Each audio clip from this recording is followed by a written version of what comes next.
de los dos talleres, de los dos módulos pasados, perdón. Muchas gracias y con ese comunicado damos inicio y damos paso también a nuestro disertante del día de hoy, el capitán Oscar Encina. Gracias, Melissa. Muy buenos días a todos los participantes de este curso.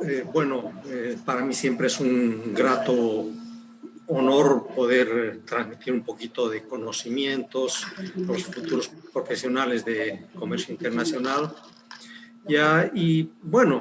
Tratar de transmitir todo aquello que durante muchos años de trabajo, experiencia que hemos ido acumulando durante muchos años de trabajo. Dicho esto, vamos a pasar a compartir la pantalla para poder comenzar con el tema. Permítanme, por favor, vamos a compartir pantalla.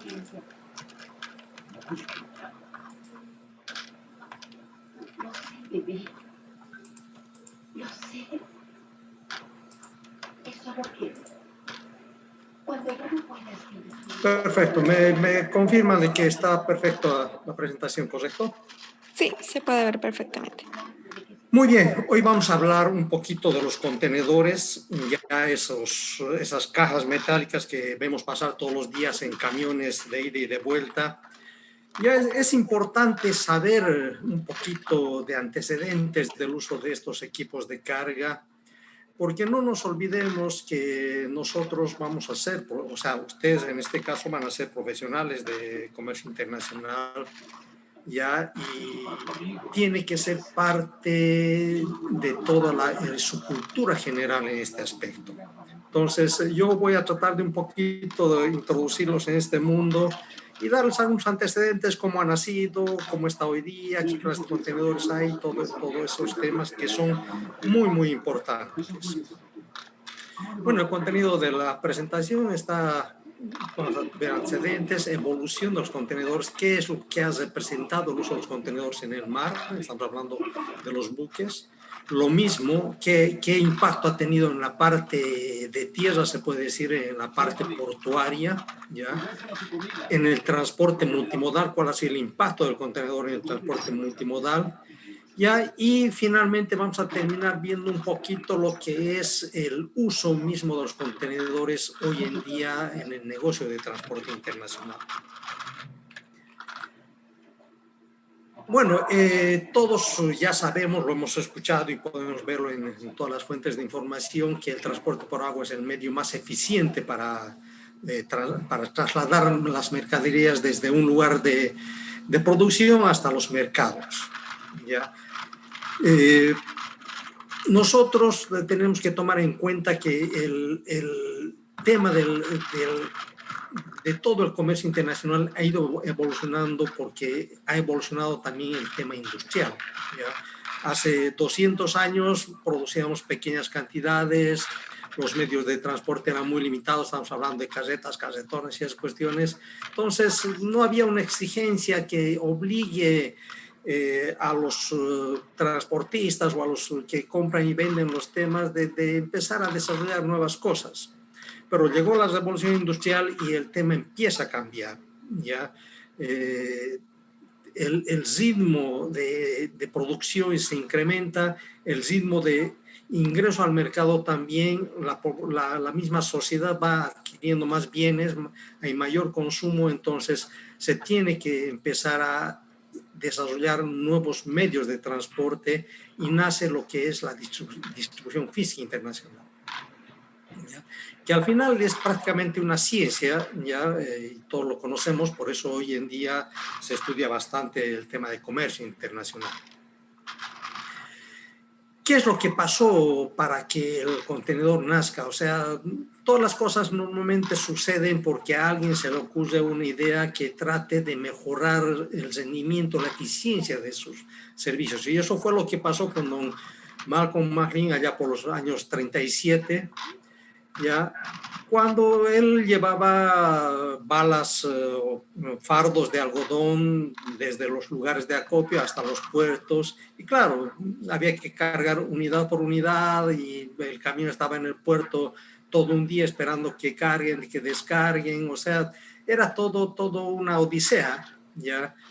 Y eso normalmente a uno que ve sus propios intereses le crea ideas y la necesidad le obliga a uno a pensar cómo puede mejorar los servicios.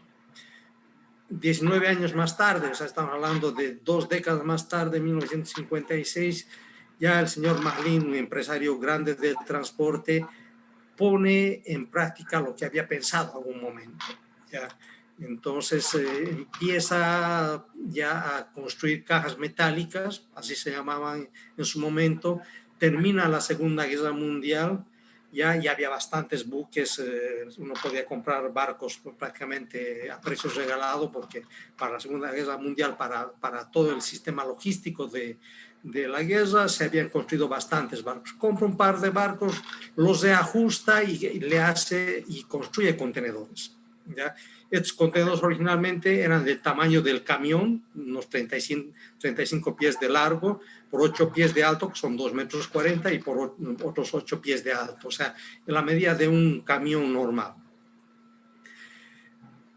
Pasando el tiempo, esta idea fue evolucionando, pasó el tiempo y claro, o sea, más adelante vamos a ver de que ya se crea ya a través de las Naciones Unidas institutos de estandarización de medidas. Ya es por eso que ahora tenemos medidas estándar para los contenedores. Entonces, los primeros 2 buques que compra don Malcolm Marlin son el Ideal X y el Alameda. Ya cada uno apenas puede llevar 58 de estas cajas, pero ya se había iniciado una nueva era. Ahora, tampoco esto es tan nuevo, o sea, ya los militares habían utilizado algunos tipos de cajas para llevar pertrechos militares, pero eso terminó la guerra y eso desapareció. No se había pensado adecuar ese sistema al uso civil, se puede decir. Este es el barco que había comprado don Malcolm Marlin, un barco que no tiene nada que ver con contenedores, pero él lo adecuó, se hizo algunos ajustes para poder cargar las cajas que él había hecho. En 1965 se crea la International Standard Organization, que es la ISO, ¿ya? Porque ya el contenedor entró con mucha fuerza en el transporte internacional y claro, había que regular para evitar que cada uno construya sus propios contenedores y de diversas medidas y no se ajusten a los estándares y no sea realmente algo que sea útil para el transporte. Se estandarizaron las medidas, tenemos 20 pies, 40 pies y muy pocos de 45 pies que en Sudamérica muy pocos se conocen, pero los de 20 pies y los de 40 pies son los más generalizados, se puede decir. Esta organización estableció, además de solamente las dimensiones, también los temas de seguridad, resistencia, estanqueidad, los tipos de contenedores, ¿ya? Y lo más importante, se estableció el que tengan que llevar un certificado de vigencia.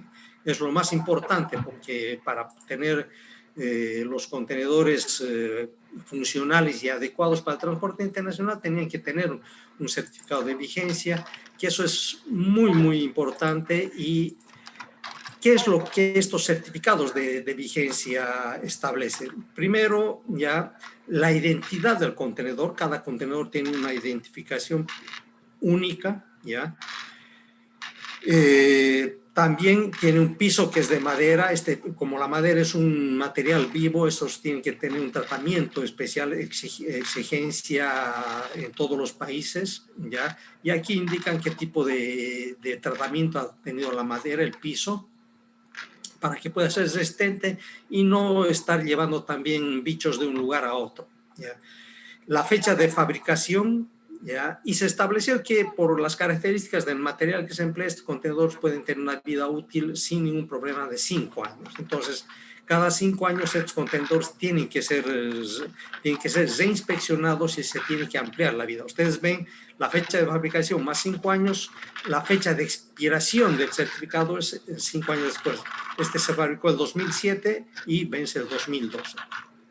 La capacidad máxima que puede llevar el contenedor, ¿ya? La capacidad máxima que se puede poner encima del contenedor, ¿ya? Aquí estamos hablando, este contenedor es un contenedor de 20 pies que puede llevar hasta 30 toneladas, incluyendo la tara del contenedor.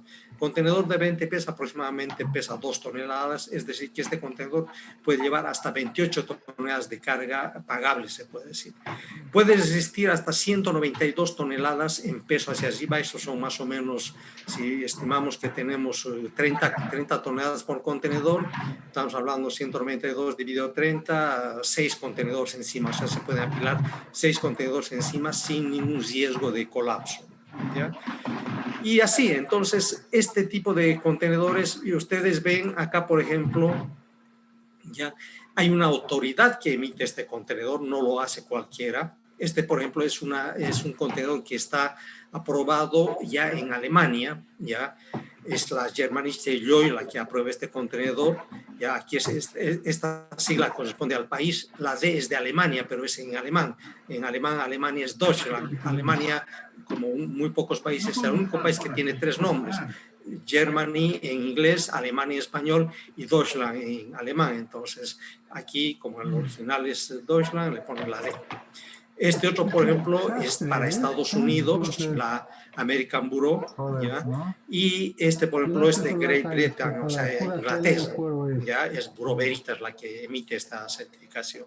Todos tienen exactamente lo mismo, ¿ya? El tema de la fábrica, aquí el tratamiento de la madera, lo mismo acá el tratamiento de la madera, la fábrica del contenedor, ¿ya? ¿Quién es el dueño del contenedor? Por ejemplo, este es una compañía Equipe Container Services de Estados Unidos, en California. Esto es de Titan Containers International, es el dueño del contenedor, ¿ya? Y lo mismo, o sea, todo lo que hemos hablado, y la identificación, es lo importante, y la fecha de expiración. Entonces, estos son detalles que uno tiene que conocer cuando opera en comercio internacional, ¿ya? Y es importante saber. El uso del contenedor fue generalizándose. Hoy es el medio más utilizado a nivel mundial prácticamente, excepto las cargas masivas como graneles, minerales y algunos otros tipos de carga, líquidos a granel en grandes cantidades, no usan contenedores. Todo el resto de la mercancía es prácticamente containerizada. La flota de buques mercantes es prácticamente containerizada en su gran mayoría. ¿Ya? Se han desarrollado contenedores para cada tipo de productos. ¿Ya? Ahora vamos a ver todos los tipos de contenedores que se disponen. Tenemos flat jacks, tenemos plataformas flat jacks, contenedores estándar, open tops, contenedores refrigerados, contenedores tanque, tenemos contenedores side open se llama, que tiene puertas a los costados. O sea, los contenedores existen en todas sus variedades.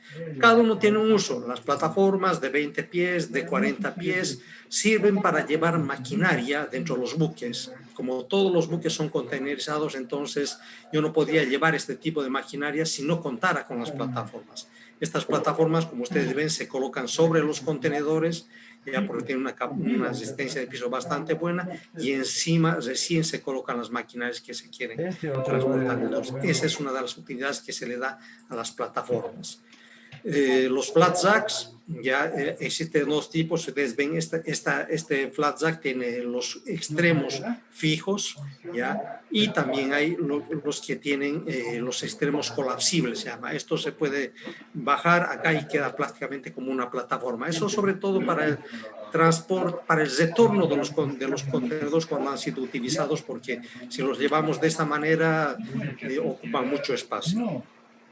Estos se utilizan para llevar maquinaria de todo tipo. Ustedes ven aquí una motoniveladora que está sobre un flat jack ya bien asegurado. Entonces esto ya puede ir directamente dentro del buque. Los contenedores estándar que vemos pasar en los camiones todos los días, aquí se puede llevar todo lo que ustedes quieran meterle adentro sin ningún problema, en 20 pies o en contenedores de 40 pies, que es exactamente el doble del tamaño del otro contenedor. Ustedes ven, se puede acomodar pallets con bolsas, tambores, todo adentro tiene que estar perfectamente asegurado, porque el transporte por agua genera bastante movimiento, y si esto no está bien asegurado puede crear daños a la carga. Estos son los side open, ¿ya? Que facilitan el llenado del contenedor dependiendo del tipo de carga que haya. Ya se puede poner por el costado, se cierra y es un contenedor totalmente hermético cuando está completamente lleno. Existe un montón de mercaderías, como digo, aquí por ejemplo los pallets, viene la maquinaria y los carga de este lado. Es mucho más sencillo que usar las puertas de los extremos, pero dependiendo del producto y del tráfico, cada uno tiene una finalidad. Ese mismo tipo de contenedor, pero con todos los lados abiertos. Como les digo, todas estas facilidades, este tipo de contenedores se han desarrollado justamente para facilitar ya el acomodo de la carga dentro del contenedor. Luego tenemos los open tops, que quiere decir que tiene la parte de arriba abierta, además de las puertas normales. Ya estas vienen protegidos con una lona para evitar el acceso de agua cuando llueve, ya, de 20 y de 40 pies. Ya, aquí se acomodan cargas que no se pueden acomodar por las puertas normales. ¿Ya? Y también cargas que exceden el tamaño y en altura, se puede decir, de los contenedores. Esto, por ejemplo, se saca la lona y con grúa se cargan. Esto, por ejemplo, son unos paquetes de vidrio. ¿Ya? No hay manera de poder ingresar por la puerta con este tipo de carga. No hay forma física de poderlos acomodar dentro del contenedor que no sea por la parte superior. Entonces, esta es la utilidad que se le da a este tipo de contenedores. Los contenedores tanque, como se puede imaginar, es para llevar líquidos. Bolivia exporta alcohol, por ejemplo, alcohol etílico, alcohol industrial, para fabricación de perfume, mandamos a Italia y se mandan este tipo de contenedores. Entonces, son contenedores que sirven para llevar todos los tipos de productos líquidos. Ya estamos hablando de aceites, incluso asfalto. Hay una gran variedad de contenedores tanque, muchos de ellos usan calefacción, por ejemplo, para poder cargar el asfalto, ya, porque ustedes saben que el alquitrán, que nosotros llamamos normalmente, cuando está en su estado frío es prácticamente sólido, ya. Entonces, para poder cargar un contenedor tanque hay que calentarlo, y lo mismo para vaciar. Entonces, hay una diversidad de contenedores tanque. Aquí se está cargando algunos productos químicos, ya en una planta que exporta algún tipo de producto. Esa es la facilidad. Luego entramos al tema de los contenedores especiales, los contenedores refrigerados. Los contenedores refrigerados a nosotros nos permiten trasladar carga que necesita temperaturas ya sea de congelación o enfriamiento. Estamos hablando para carnes, carne de cerdo, pollos, ¿ya? Y enfriados todo lo que son los productos industriales, se puede decir. Hoy Bolivia está utilizando bastante porque exportamos carne, ¿ya? Entonces es carne congelada y necesitan de este tipo de contenedores. Pero también tenemos dentro de este mismo tipo de contenedores los contenedores de atmósfera controlada. La atmósfera controlada se utiliza para poder transportar sobre todo frutas, ¿ya? Las frutas, por su naturaleza, emiten gases en su proceso de maduración. Entonces, el tema del transporte de atmósfera controlada va controlando la emisión de los gases para evitar que los productos vayan madurando muy rápidamente. Entonces, eso da al producto, a las frutas, ya un periodo se puede decir, de vida mucho más prolongado. ¿Ya? Son contenedores muy especiales. No llega usualmente a Bolivia porque todavía no exportamos frutas, pero esperamos que en un futuro próximo sí, porque Bolivia tiene un potencial muy grande para exportar bananas, paltas, mangas y lo que nosotros se nos ocurra producir. Acá, por ejemplo, tenemos una tabla, ya una guía de transporte que pertenece a una empresa, a un consorcio naviero como es ONE, Ocean Network Express, que es un consorcio japonés, donde indica para cada uno de los productos las condiciones en las que se tiene que transportar. Tenemos manzanas, por ejemplo, la temperatura recomendada ya es grados centígrados 1,5 o Fahrenheit 35, para las paltas 8 grados, ya para las bananas, por ejemplo, 13 grados. Entonces, cada producto tiene una temperatura específica de transporte y eso es lo que nos permite estos contenedores refrigerados poder utilizar. Como habíamos mencionado, ¿qué es lo que pasa con el uso de contenedor en el transporte marítimo, básicamente la evolución en los mares. Si hemos hablado ya en 1956, se inicia oficialmente el transporte de carga en contenedores.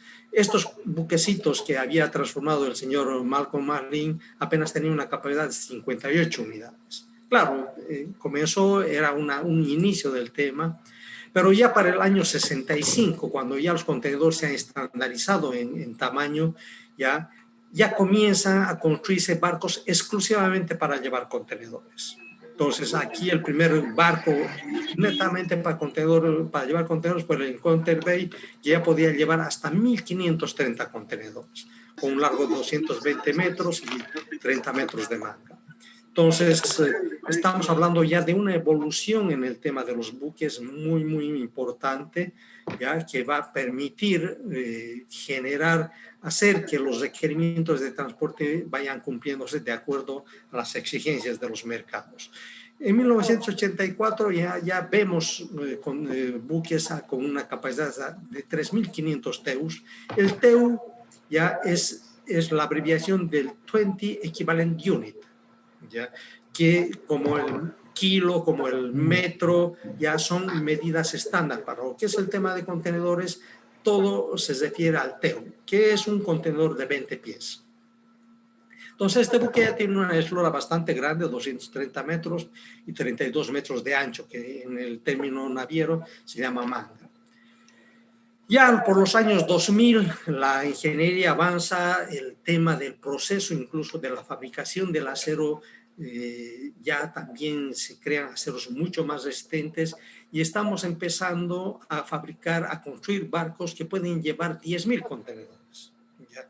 Estos barcos tienen una eslora, un largo de 300 metros y un ancho de 40 metros. Imagínense un ancho de casi media cuadra para que puedan tener una idea y un largo de 3 cuadras. Entonces, ya estamos hablando de buques de muy, muy grande, de gran porte, se puede decir. Estos buques desplazan, o sea, la cantidad total del peso de la carga más el buque, estamos hablando de 100.000 toneladas. 100.000 toneladas es un tonelaje muy, muy grande, ¿ya? Y, por supuesto, merece consideración. Para el 2020 ya estamos duplicando esta capacidad, ya se fabrican buques de 20.000 TEUs, ya las líneas navieras vieron de que el trabajo con el tema, lo que se llama el aumento de la capacidad de trabajar con cantidades mayores, reducía radicalmente los costos. Entonces, hoy en día, todas las mega empresas, que solamente son las que existen a nivel mundial, han optado por utilizar buques de más de 20.000 TEUs. Hoy en día ya estos buques son bastante comunes, no llegan a Sudamérica porque no tenemos condiciones para ello, pero están alcanzando cerca de los 400 metros de largo, 60 metros de ancho, estamos hablando de más de media cuadra de ancho y 4 cuadras de largo, ¿ya? Y un desplazamiento total, como les había mencionado, el desplazamiento es el total del peso del buque más la carga de 200.000 toneladas.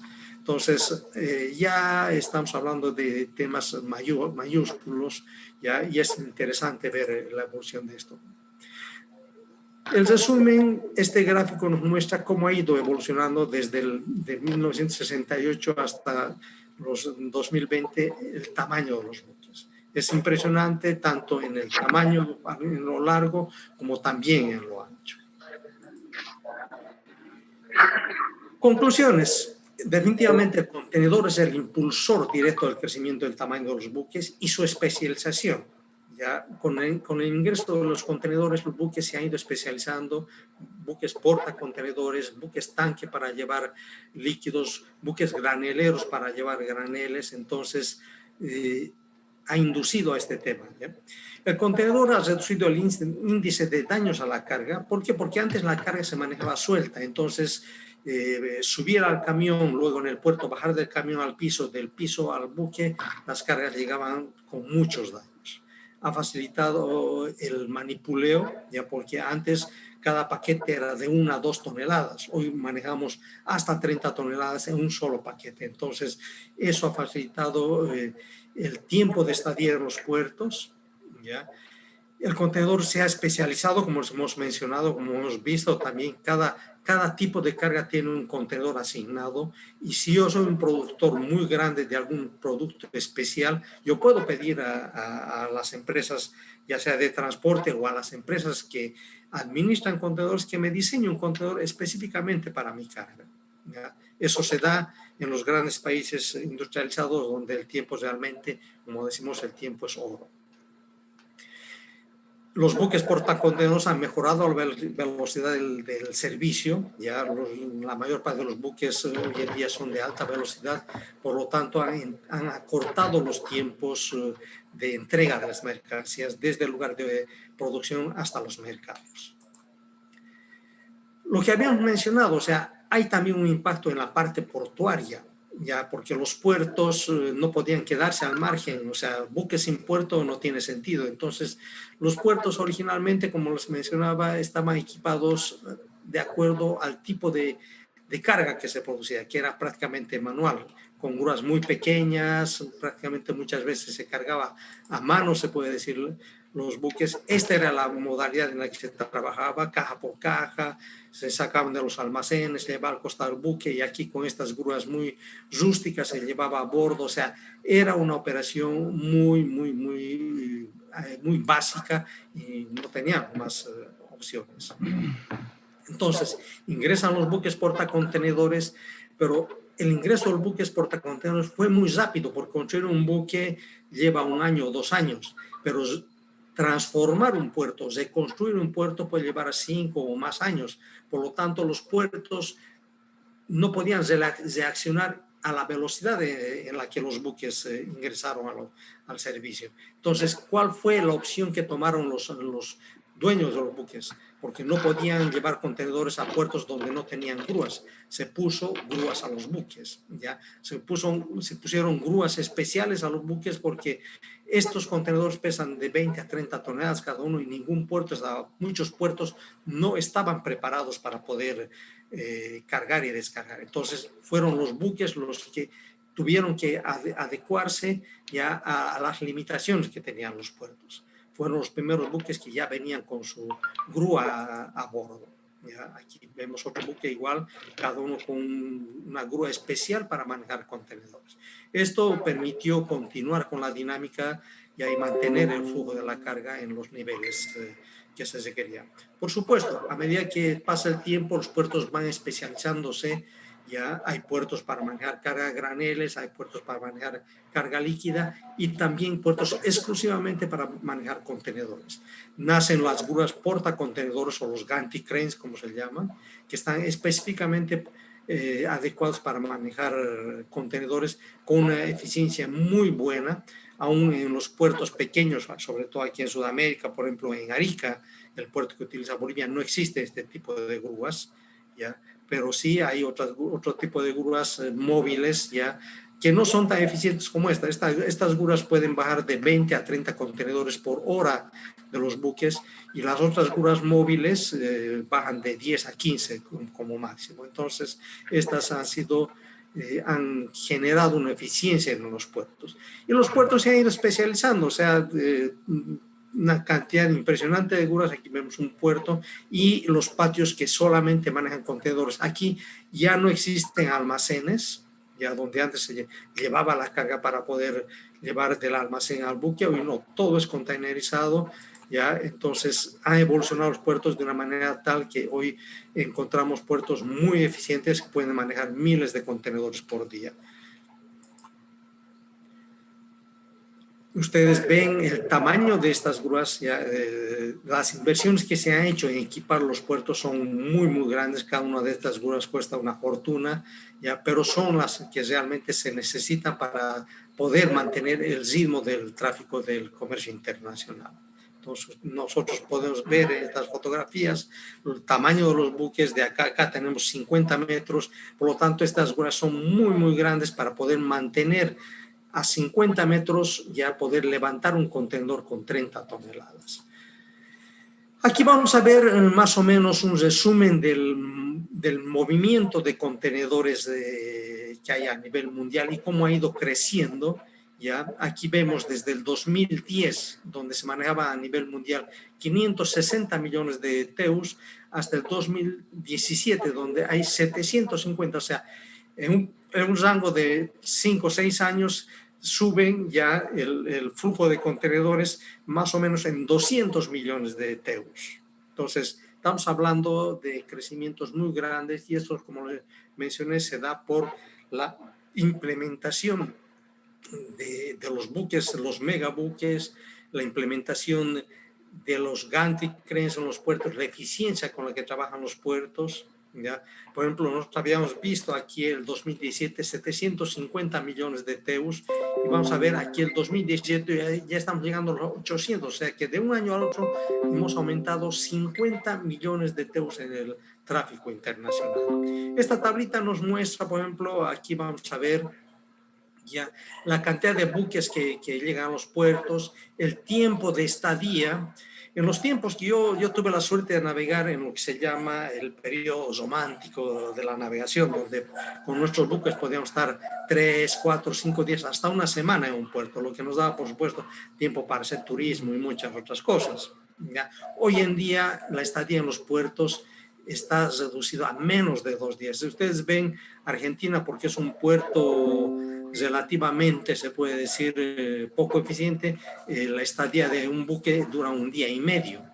Pero si vemos el promedio mundial, está menos de 1 día. Es prácticamente, estamos hablando de 16 a 18 horas prácticamente la estadía de los buques en los puertos. Ya el promedio de contenedores que lleva cada buque a estos puertos, ya estamos hablando aquí de Argentina, por ejemplo, en cada buque que llega a la Argentina se manejan alrededor de 1.600 contenedores. Ya aquí, por ejemplo, en Bélgica, cada buque lleva 2.500 contenedores. Ya a Chile, por ejemplo, aquí a Chile 2.000 contenedores por cada viaje. Y China, que es el operador más grande de contenedores, en cada buque recibe 3.000 contenedores. Entonces, toda esta información es importante conocer como parte de la cultura propia que uno tiene que tener cuando trabaja en comercio internacional.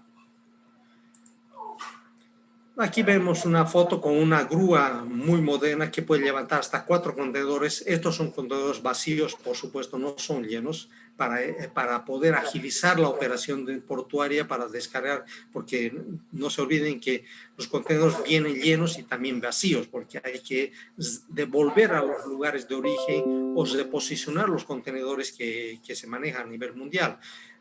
Hablando de este tema, yo les tengo que comentar que, por ejemplo, por el tema del COVID no solamente afectó a la salud, afectó a todo el comercio internacional mundial.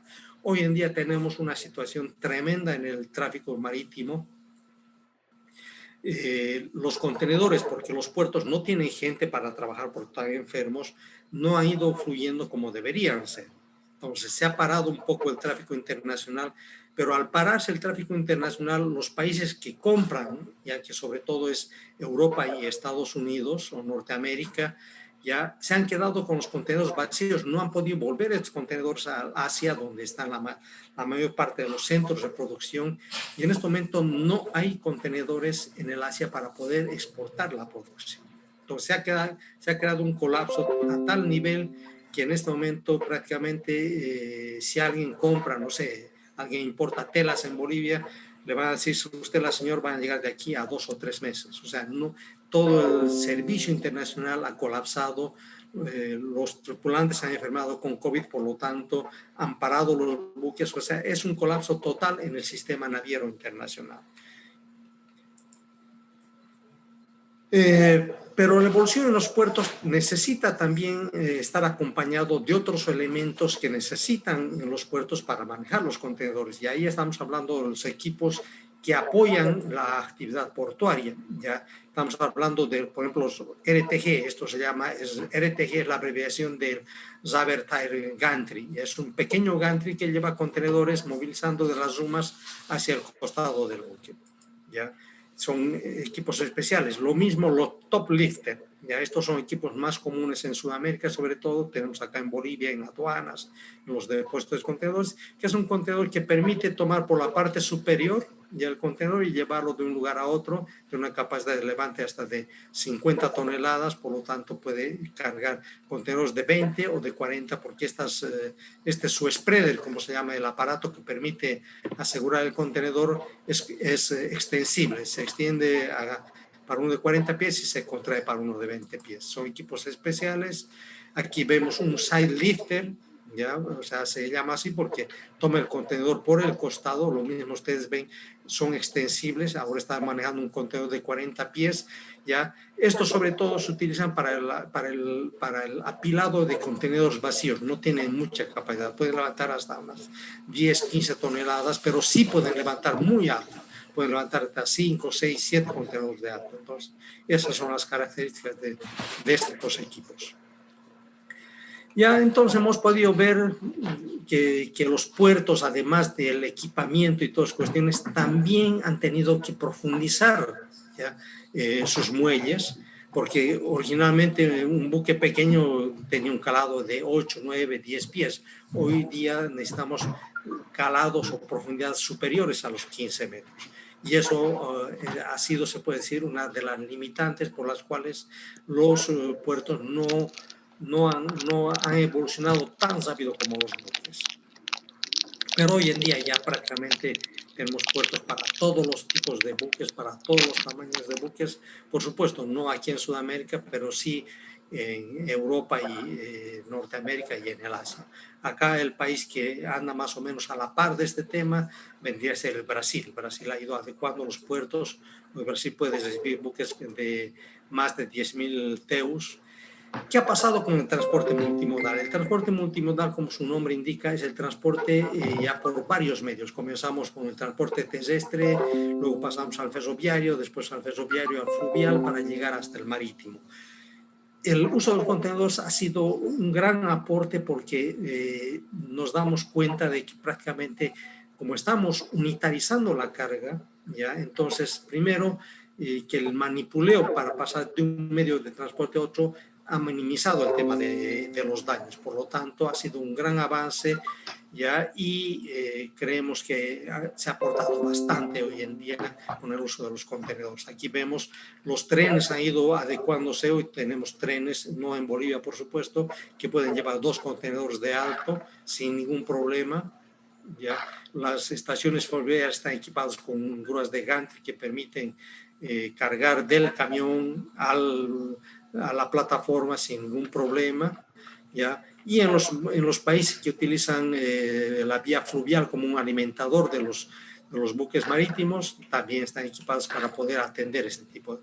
Nosotros en el futuro vamos a utilizar Puerto Buch, donde va a haber un terminal, esperamos, de este tipo, donde van a llegar este tipo de embarcaciones con contenedores navegando por la hidrovía Paraguay-Paraná desde Buenos Aires y Montevideo hasta Puerto Buch. Y luego de Puerto Buch utilizaremos camiones y también ferrocarriles para traerlos hasta Santa Cruz, por supuesto.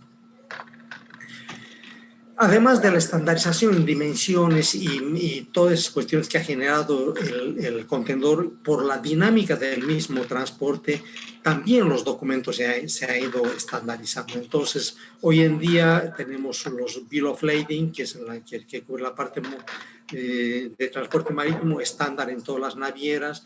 En la parte terrestre tenemos el MIC-DTA, que es el Manifiesto Internacional de Carga, documento de tránsito aduanero, es la abreviación del MIC-DTA, ya que son con formatos estándar y contienen toda la información necesaria ya y relativa a la carga. Entonces, eso ha permitido que yo pueda pasar las fronteras sin ningún problema y sean aceptados a nivel mundial.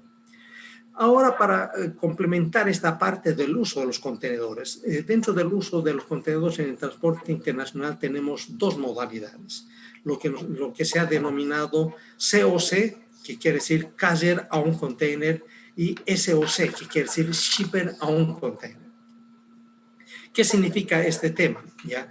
Los Contenedores COC ya son contenedores que son propiedades de las líneas navieras. Como ustedes pueden ver, estos contenedores de friadas, por ejemplo, este pertenece a Mediterranean Shipping, este a Hapag-Lloyd, este a CMA-CGM. Esos son contenedores propiedad de las líneas navieras. Entonces, cuando uno hace un contrato con una naviera para utilizar sus equipos, ya va y se coge su equipo, puede ser estándar o refrigerado, ya, y es el procedimiento normal. Pero también existen ya empresas internacionales muy grandes ya que alquilan contenedores.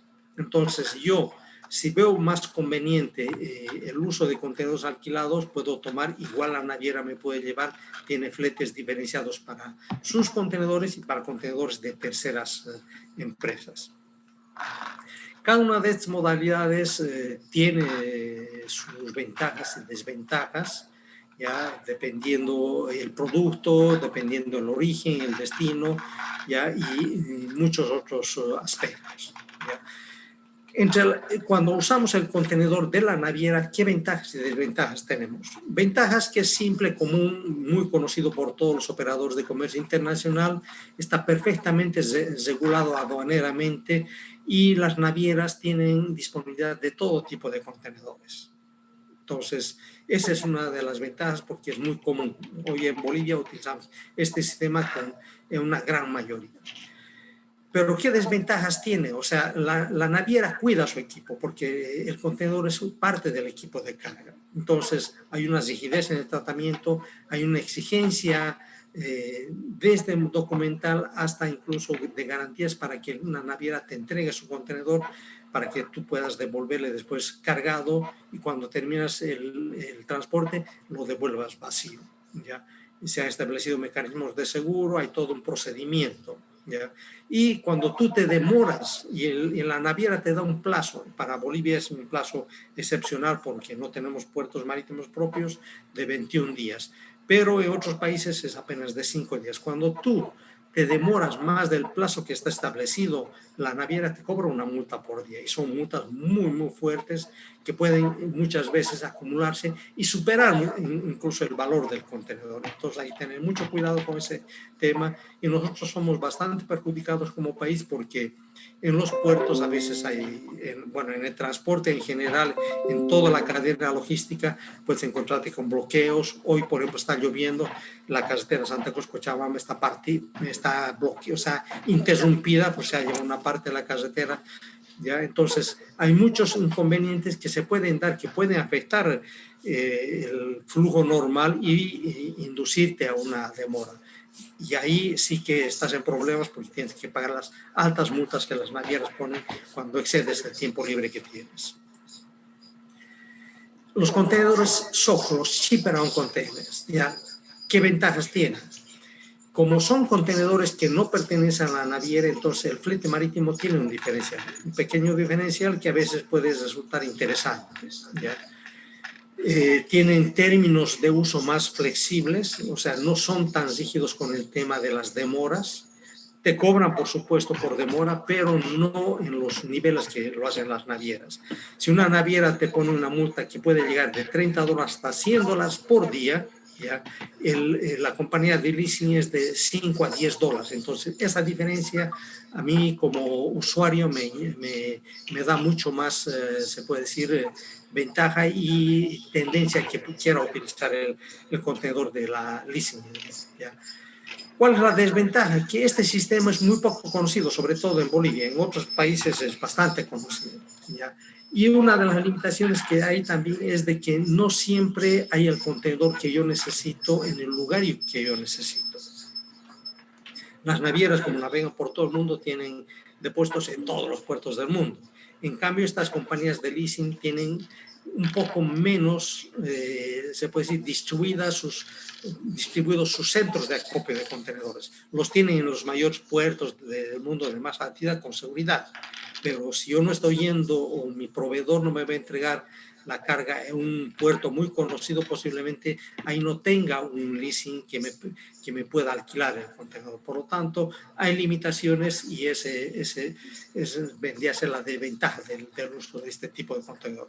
Son los dos tipos de contenedores que se utilizan y eso en general es el tema sobre que hoy vamos a hablar en el uso de los contenedores.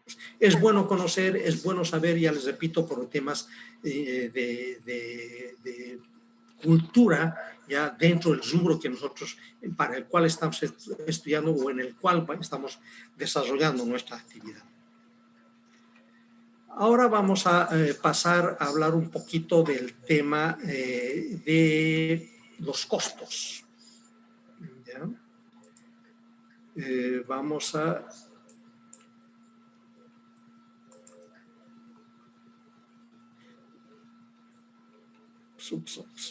Vamos a ver... Preparar el material. Perfecto. Vamos a volver a compartir pantalla nuevamente. Y comenzamos con el tema del impacto de los costos logísticos en el comercio internacional. ¿Ya?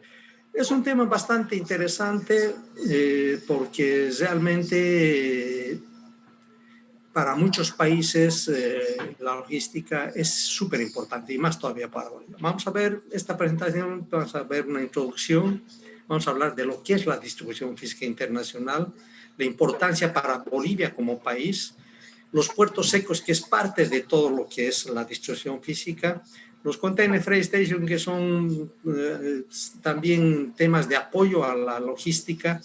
Ya vamos a ver las vías de exportación que utiliza nuestro país, tanto por el Pacífico como por el Atlántico. Ya, y vamos a hacer vamos a hablar un poco de la hidrovía Paraguay-Paraná para ver cómo se presenta como una nueva alternativa y unas consideraciones finales.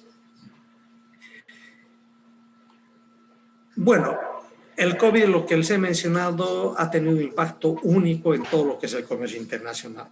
Ya hoy día, tanto la industria como el comercio y los servicios, ya el comercio y la industria, estamos reinventándonos, ya porque necesitamos optimizar todas las estructuras para poder seguir en el mercado. Ya hay una economía deprimida a nivel mundial, en Bolivia se lo puede ver, y si yo quiero seguir trabajando y quiero mantener mi estándar anterior, es imposible que continúe. Por lo tanto, tengo que empezar a recurrir a muchas cosas que hasta hace poco no me eran muy comunes. Antes, por la comodidad, ofrecía un servicio, el importador o exportador no tenía mayor inconveniente porque tenía el mercado muy bien establecido. Hoy no. Hoy en día el COVID ha impactado de tal manera que me está obligando a mí a usar mi imaginación, mi creatividad para poder ver cómo puedo sobrevivir en esta nueva normalidad. Usualmente yo como jefe, mis 5 o 10 colaboradores, a veces ni los escuchaba. Hoy no, hoy tengo que recurrir y conversar con ellos para ver con qué pueden contribuir, porque una cabeza piensa de una manera, pero entre 10 cabezas podemos generar nuevas ideas y empezar a trabajar en equipo. ¿Ya? Y tenemos que tomar la tendencia de empezar a encontrar oportunidades en medio de las dificultades. Si no cambiamos nuestra forma de enfocar el tema, estamos prácticamente perdidos. Una de las cosas importantes y muy interesantes del COVID, la cosa positiva se puede decir, es que nos ha obligado a recurrir a hacer lo que hoy estamos haciendo con ustedes. Este tema, el tener una conferencia virtual, tener un taller, un seminario, era hace un par de años algo impensable. Se realizaba cuando yo no tenía capacidad de ir a la Asia a reunirme con algunos clientes o hacer una reunión de muy alto nivel. Era prácticamente, el uso de la tecnología era un lujo. Hoy no, hoy es una herramienta de trabajo, una herramienta de aprendizaje. Las reuniones virtuales se han masificado, han aparecido en el mercado, pero infinidad de plataformas de trabajo. Hoy estamos utilizando Zoom, pero tenemos una variedad impresionante. Aquí están los más importantes y sobre esto todavía hay muchos más. Entonces, cada uno tiene una particularidad, tiene un costo, etcétera, etcétera, pero tenemos ya estas herramientas que hace poco eran prácticamente inalcanzables, se puede decir. ¿Qué es lo que pasa con Bolivia? Creo que alguna vez lo he mencionado. ¿Ya? Sudamérica y Bolivia a nivel mundial, yo que conozco, he tenido el privilegio de conocer muchos países, conozco toda Europa, el Asia, o sea, gran parte del planeta, ¿ya? Quienes conocemos otros países vemos que vivimos en un país privilegiado, con recursos naturales, agua dulce, energía, la mayor biodiversidad en el mundo, pero todavía seguimos en un umbral del subdesarrollo. ¿Ya? Es incomprensible para quienes, como les digo, conocemos otros países. Si uno va a Japón, si uno ve incluso en internet Japón, Japón es una roca en el mar. No tiene recursos naturales, es una isla. Entonces, ¿cómo es posible que una isla de piedra sea una potencia industrial, una potencia económica? Y ahí en la Segunda Guerra Mundial un poco más querían tomar el control del mundo. ¿Ya? Entonces, algo no funciona en nuestro país. Se han realizado un sinnúmero de estudios y todas cuestiones, y yo creo que hay un montón de teorías por las cuales todavía somos un país subdesarrollado. Unos creen que es la presión externa, que tratan de explotarnos, como dicen, ¿no? Y otros creemos que se debe a deficiencias culturales, educativas y sociales. Entonces, tenemos que hacer algo al respecto. ¿Ya? ¿Y a qué nos ha inducido a nosotros como país esta situación? O sea, como no tenemos costa, también nos creemos un país mediterráneo y eso no es correcto, ¿ya? Y nos hemos dedicado a exportar, ya en términos FOB, y a comprar en términos CIF o CFR, ¿ya? Ustedes que saben qué significan estos términos. Cuando exportamos FOB, le estamos entregando el producto lo más cercano. A veces, si podemos entregarlos en nuestro almacén, mejor. Ahí el comprador que lleve desde el almacén hasta China o hasta Europa. Entonces, dejamos en manos de ellos todo lo que es la logística. Desconocemos en este momento el impacto del valor de la logística en nuestro producto. Y lo mismo cuando importamos televisores, electrónica y todas las cuestiones. Preferimos comprar que nos vendan puesto en Arica o puesto en nuestro almacén aquí en Bolivia. Entonces, es el vendedor el que toma el control del tema logístico, el que negocia los fletes y el que se beneficia de la subida o de la bajada, en general de la bajada. Entonces, nosotros hemos descuidado esa parte, ¿ya? Y es por eso que hoy ustedes que van a ser futuros profesionales del tema de comercio internacional tienen que empezar a tomar en cuenta de que la logística puede determinar sí o sí la factibilidad o no de un negocio. Sobre todo para países como Bolivia, o sea, nosotros producimos bienes con muy poco valor agregado, donde prácticamente el impacto del flete es determinante para ver si vamos a lograrse un negocio. Entonces, es importantísimo ya el tema de los fletes. ¿Qué es la distribución física internacional? Hay un montón de conceptos alrededor, ya un conjunto de operaciones para desplazar la carga, otros la contratación, utilización de determinados servicios, de manejo, o sea, hay un sinnúmero de conceptos, pero finalmente yo creo que podemos resumir todos ellos ya integrándolos de manera tal que podemos decir que por ser logístico ya está reflejada en una operación realizada de manera secuencial que tiene la finalidad de trasladar un producto ya o mercancía atravesando 2 o más países ya y utilizando uno o varios modos de transporte. ¿Ya? Según términos que son acordados entre el comprador y el vendedor. Entonces, no hay que hacernos mucho bollo con ese tema. En la distribución física es eso. ¿Qué actores intervienen en la distribución física internacional? Un comprador, un vendedor, la carga, ya los encargados de realizar la ejecución del tema, los medios de transporte, la documentación, la aduana y el despachante de la aduana y los seguros. Algunos de estos, algunos no los toman como actores, ¿ya? Pero yo creo que con la evolución que ha tenido el comercio internacional, sí o sí son actores. El comprador y el vendedor, o sea, es el inicio de todo el Yo puedo estar produciendo algo y estoy buscando que alguien me compre al otro lado del mundo, o yo necesito algo y hay alguien que al otro lado del mundo lo está produciendo. Nos encontramos, discutimos los precios y los términos en los cuales vamos a realizar la operación. Entonces, de acuerdo a mi conocimiento, de acuerdo al apoyo que yo tenga de mis asesores en comercio internacional, yo le diré, no, yo te voy a vender mi producto y te lo voy a llevar hasta tu casa. O si tú estoy comprando algo de afuera, entonces, no, vendeme puesto en el puerto más cercano, donde que queda más cómodo, donde está tu fábrica, yo a partir de ahí tomo el control. Esa es la idea de hacer logística, ¿ya? Tomar el control sobre toda la cadena de transporte. La carga, ¿ya? Entonces la carga es es el sujeto de la operación comercial, pero la carga no es cualquier cosa, o sea, tiene que cumplir un sinnúmero de requisitos ya antes de ser enviado al comprador, y uno de ellos el más importante es el embalaje. Ya, el embalaje muchas veces nosotros aquí en Bolivia no le damos mucha importancia porque tampoco producimos bienes que necesiten cierto tipo se puede decir, de cuidado, ¿ya? En cambio, en otros países, en los países industrializados, el diseño del embalaje es toda una ciencia, es una especialidad prácticamente.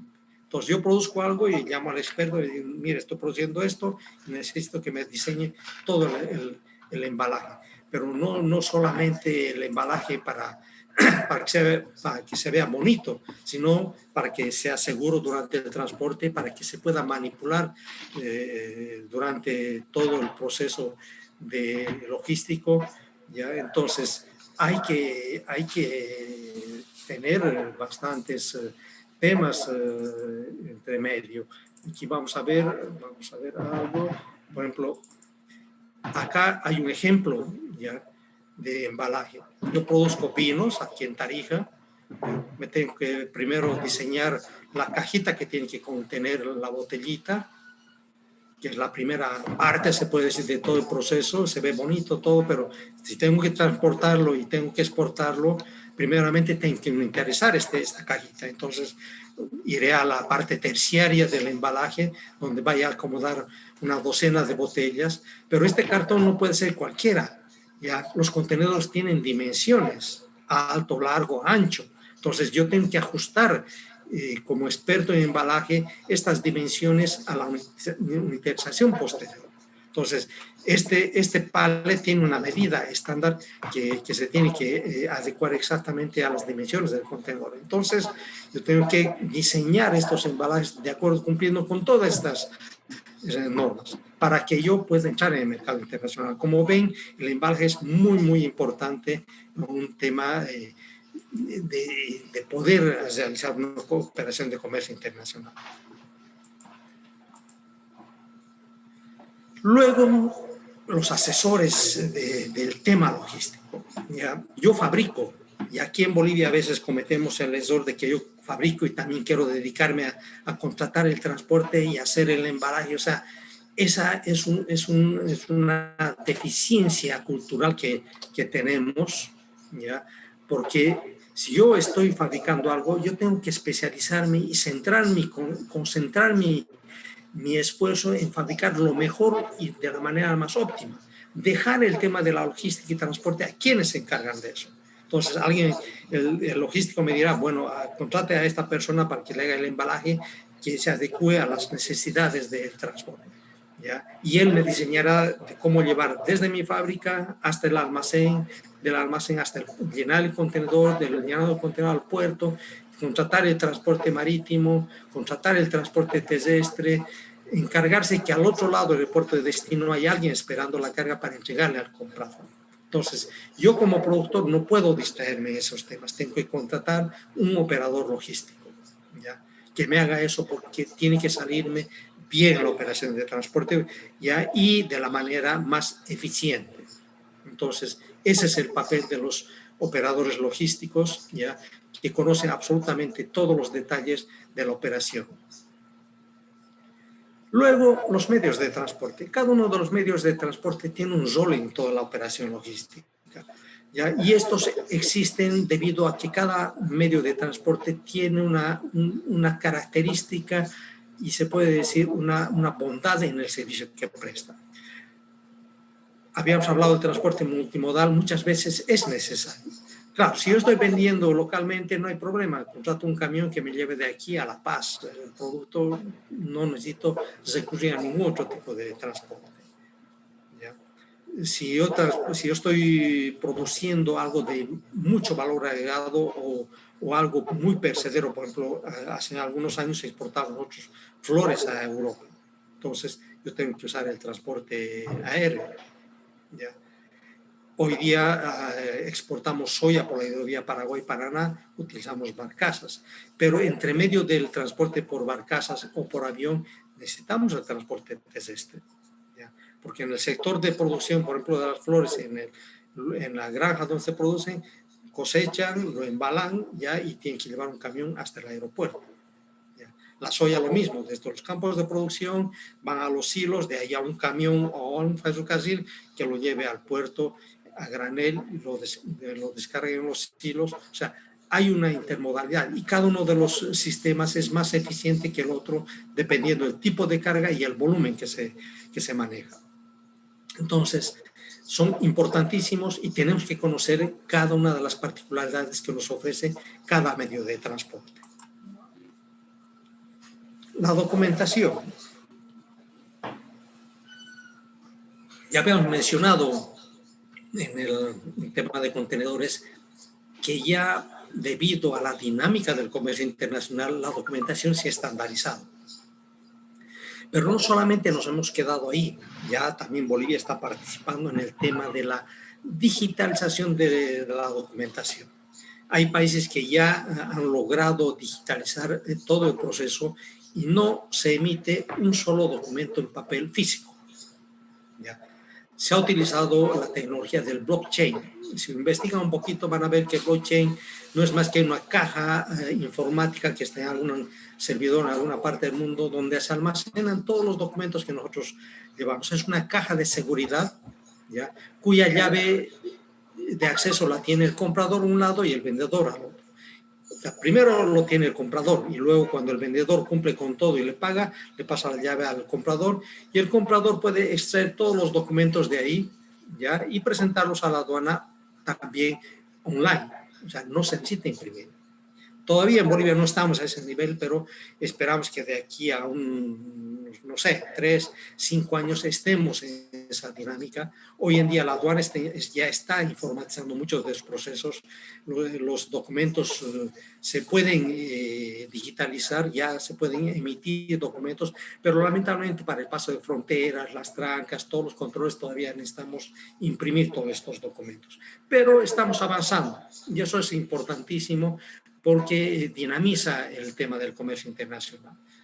¿Ya? Estamos hablando de que el uso de la digitalización va a minimizar el tema de los fraudes, va a minimizar el tema de los errores por los cuales hoy pagamos grandes multas a la aduana, no va a haber muchos fraudes, ¿ya? Y sobre todo ecológicamente vamos a obviar el uso del papel. Hoy se utiliza una gran cantidad de papel. Si ustedes hablan con un despachante de aduana, van a ver la cantidad de papeles que se tiene que imprimir para poder hacer todo el proceso de nacionalización de la carga. Entonces, un actor muy importante que está evolucionando muy, muy rápidamente es el tema documental. La aduana. Ya lo hemos mencionado, la aduana es un actor público, es un controlador que en muchos países del mundo simplemente juega el papel de verificar de que se estén cumpliendo con las normas ya y que se esté cumpliendo también con el pago de los temas impositivos. aquí en Bolivia todavía es un ente recaudador, ya, que está evolucionando. Como les digo, está informatizando muchos temas, estamos avanzando muy lentamente, pero los avances son buenos, ¿ya? Y justamente debido a la complejidad ya de todo el tema documental es que tenemos los asesores despachantes de aduana, que son los que nos evitan todos los dolores de cabeza que tendríamos si realizamos toda la parte documental por nuestra cuenta. Entonces, cada uno se especializa en el área de su trabajo, ya, y como decimos, zapateros a tus zapatos, y todo el sistema funciona muy bien. Son actores muy importantes, uno de carácter público y el otro de carácter privado. Los seguros son actores pasivos del comercio internacional, ¿ya? Pero que solamente aparecen cuando hay un siniestro, ¿ya? Porque mientras no pase nada, el seguro ni lo siente uno. Uno contrata el seguro, le entregan la póliza y pare de contar, nunca más se escucha eso. Pero claro, cuando hay un siniestro, sí empieza a aparecer, porque hay que hacer todos los procesos de indemnización que uno haya contratado, según el tipo de seguro que uno haya contratado. Es muy importante, ninguna operación de comercio internacional se puede hacer si no hay seguros involucrados. Todo ello se define en el contrato de compra y venta, como habíamos mencionado al principio. En Bolivia es muy importante la distribución física internacional, porque somos un país, como nos lo llamamos, mediterráneo. Entonces, lo que habíamos mencionado, o sea, nosotros como país en vías de desarrollo aún no producimos bienes con alto valor agregado. Por lo tanto, todo lo que producimos está muy impactado por el tema de los costos logísticos. Entonces, hay que trabajar bastante. Ya aquí, por ejemplo, vamos a ver un ejemplo de lo que cuesta ya el impacto del costo logístico en función ya a la distancia y al medio de transporte que utilizamos. A ver, vamos a ver medio de transporte. Aquí está Aquí he realizado un ejercicio, esta tablita les muestro un ejercicio para transportar 60.000 toneladas de carga a 5.000 kilómetros. Entonces, 60.000 toneladas de carga es un lote de carga que lo puede llevar un buque marítimo, ¿ya? Es un lote que pueden llevarlo 2 convoyes de barcazas, porque más o menos un convoy de barcazas puede llevar hasta 30.000 toneladas en una condición óptima. O podemos utilizar 24 convoyes de ferrocarril, cada uno puede llevar 2.500 toneladas, que son 50 vagones de 50 toneladas cada uno, ¿ya? Y si utilizaríamos camiones, tendríamos que utilizar 2.000 camiones, cada uno llevando 30 toneladas. Como habíamos mencionado, cada uno tiene una característica. El buque puede ir a unos 25 kilómetros por hora, las barcazas a unos 15, el ferrocarril puede alcanzar hasta 45 kilómetros por hora y un camión más de 60. Cada uno tiene un consumo de combustible, lo que resalta directamente, lo que impacta en el costo, ¿ya?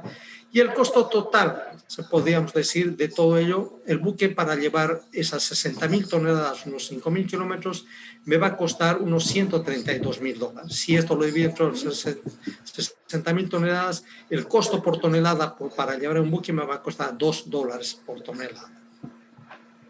En las barcazas, la misma operación y me llega a costar $3.75 la tonelada.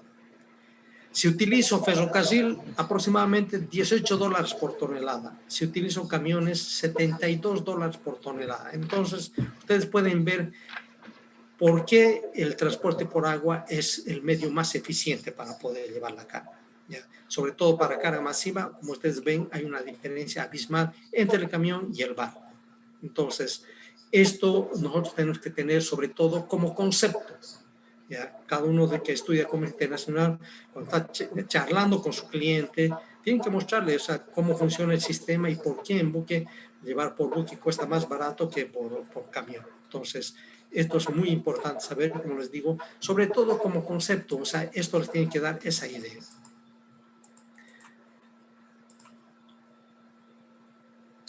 A ver, entonces, aquí vamos a ver otro ejemplo, pero que nos va a mostrar ya el impacto del costo logístico en el valor del bien que vamos a producir.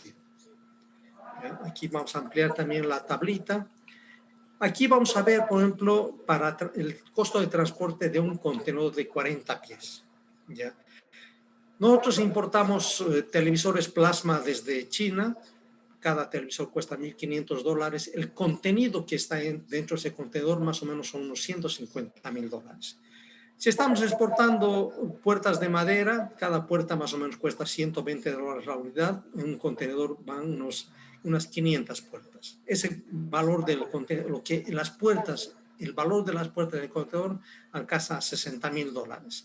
Si yo soy un exportador de bananas, ya en un contenedor refrigerado entra unas 800 cajas de bananas, ya cada caja con 20 kilos cuesta unos $35. El valor del producto dentro del contenedor son $28.000. Y si yo estoy trayendo acero por alguna razón desde China, por decirle, ya puedo poner un flat jack, 24 toneladas de acero. El valor ahora ha variado esto, es de $450. El valor del acero que tengo en ese contenedor son apenas 10.800.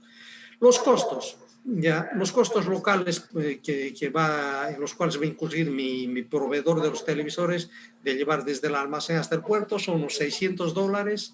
Ya, los costos portuarios, carga, descarga, $300. El flete marítimo para un contenedor son 3.800 y los costos en destino unos 2.000, desde Arica hasta Santa Cruz. Para las puertas de madera, ya el costo que me va a llevar a mí desde aquí de Santa Cruz hasta el puerto, $1.500, los costos portuarios $350, el flete marítimo $3.200, el costo llevar desde el puerto hasta el almacén de mi comprador $500 en China, total $5.500. Si ustedes ven el televisor, para el televisor plasma yo voy a gastar $6.700 en fletes. Esto representa apenas menos del 5% del valor de estos $150.000. Para las puertas yo voy a gastar en total $5.500, que esto ya casi es un 10% de los $60.000 que cuesta la carga. Para las bananas, el flete es un poco más alto porque es un contenedor refrigerado. Voy a pagar como $8.500 en fletes. ¿Ya? Esto representa un 30% del valor de las bananas. Entonces, ya tiene un impacto. Pero ¿qué pasa con el acero? El flete en total $5.500, el 50% de lo que cuesta el acero. Entonces, esto les tiene que dar a ustedes una idea de cuál es el impacto del costo logístico en el valor de la carga. Entonces, a cada televisor no le va a costar absolutamente nada, ya. Si esto puede subir a $10.000, $12.000, no le impacta gran cosa, pero sí a las bananas o al acero. Si esto duplico el valor, estamos hablando de que el valor del flete es prácticamente el mismo valor del acero. O sea, es inviable una operación de comercio internacional. Entonces, esta información es muy importante que ustedes la manejen, ya, porque tienen que saber explicar cuál es el impacto del flete en función al valor de los productos.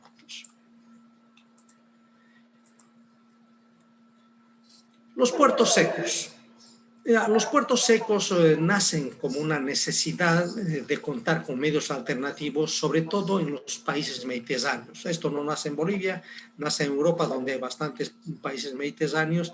Y también, si ustedes ven el mapa de Estados Unidos, van a ver que Estados Unidos, de los 50 estados que lo conforman, ya son apenas 16 los que tienen acceso a costa. El resto de los estados son mediterráneos. Entonces, ellos han tenido que desarrollar mecanismos que les permitan ya poder agilizar su comercio internacional, y es ahí donde nacen los puertos secos. ¿Ya? El puerto seco, como definición, es un terminal intermodal, ¿ya? Es una extensión de un puerto marítimo o fluvial, ¿ya? Que tiene como finalidad evitar o saturar los puertos marítimos. Muchos puertos con gran actividad prácticamente colapsan muy rápidamente cuando el flujo de salida y entrada del puerto no es el adecuado, ¿ya? Para eso cuentan con los puertos secos, que es donde se pueden almacenar ya sobre todo la carga de exportación. Entonces, ese es, se puede decir, uno de los conceptos más importantes de lo que es el puerto seco. Es lo que se llama en terminología de comercio un hub, ¿ya? Un hub de donde reciba la carga para llevar y canalizar hacia el puerto. Un puerto seco tiene que tener una localización ideal, una localización estratégica, ¿ya? No puede estar ubicado en cualquier lugar porque no tendría razón de ser, ¿ya? Por ejemplo, en Bolivia, ¿ya? Un puerto seco debería estar localizado prácticamente en un lugar equidistante ya al puerto de Arica y al puerto de Iquique, que es por la carretera Oruro, Caracollo, por ahí tendría que estar un puerto seco. ¿Ya? Cosa de que sea eficiente su uso, porque si yo hago un puerto seco en Cochabamba, Cochabamba está muy lejos de Arica y más lejos todavía de Iquique, entonces no tiene ningún sentido. ¿Ya? El puerto seco es prácticamente, como les había mencionado, la extensión del puerto de Arica. Llegó un momento, esto lo comento como parte complementaria, llegó un momento entre el 2010 y el 2015, cuando teníamos un boom en nuestro crecimiento económico, que el puerto de Arica colapsó, porque el puerto de Arica es un puerto muy limitado, lo vamos a ver más adelante, ya no tiene capacidad de expansión física y colapsó. No había un centímetro cuadrado donde se podía bajar carga. De hecho, justamente se coincidió el periodo con la llegada del proyecto de San Buenaventura, la azucarera que tenemos en el norte de La Paz y Beni. Entonces, no podíamos bajar y el buque tuvo que quedarse ya en espera, fondeado un par de días hasta que el puerto pueda hacer espacio, hacer despachos, sacar la carga del puerto para poder recibir la carga de proyectos. Entonces, es ahí donde los puertos secos juegan un rol muy, muy importante. Ya, lo mismo para Puerto Buch. ¿Ya? Los puertos, por un concepto general, ya no es un lugar donde se almacena carga. El puerto es un lugar donde se transfiere de un medio de transporte, como es el fluvial o el marítimo, a un medio terrestre, ¿ya? Como puede ser carretero o ferroviario. Ese es sacar de un medio al otro, no almacenar dentro del puerto. El puerto tiene que tener capacidad simplemente para recibir la carga de exportación, pero la carga de importación tiene que pasar por el puerto y ir hasta las aduanas interiores o cualquier lugar. Por ejemplo, para nosotros, para Puerto Buix, nosotros un puerto seco ideal estaría ubicado, por ejemplo, en Motacusito, donde está el cruce del corredor bioceánico con la carretera Puerto Buix. Ahí tendríamos que tener. Puerto Buix simplemente tiene que recibir carga de exportación por un par de días, llega el buque, se exporta y el puerto está vacío. No tiene que existir carga, no es un almacén de carga. Los puertos, los terminales portuarios no son almacenes de carga. Entonces, como hemos visto, el tema de los... ¿Qué tiene que tener el puerto seco? Tiene que tener todas las facilidades que tiene que tener un puerto normal. Tiene que tener almacenes, equipos de manipuleo. Si vas a recibir carga grande, tiene que tener silos, tiene que tener grúas para manipular la carga pesada, tiene que tener equipos de apoyo para manejar contenedores. O sea, tiene que contar con todo lo necesario para hacer un puerto seco eficiente. En resumen, tenemos que tener los puertos secos para que sean realmente como tales un puerto seco, tiene que tener una localización estratégica, operar bajo régimen de zona aduanera primaria, o sea que yo puedo tener la capacidad de exportar a un puerto seco mi carga, ¿ya?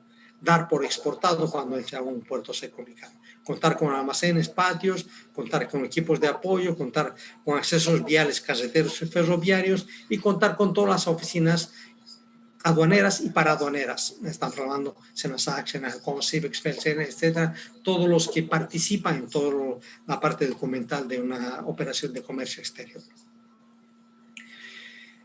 Los container ferry stations son similares a los puertos secos, pero son privados, son recintos que normalmente instalan los operadores de comercio internacional como apoyo. Tienen que contar absolutamente con todas esas facilidades.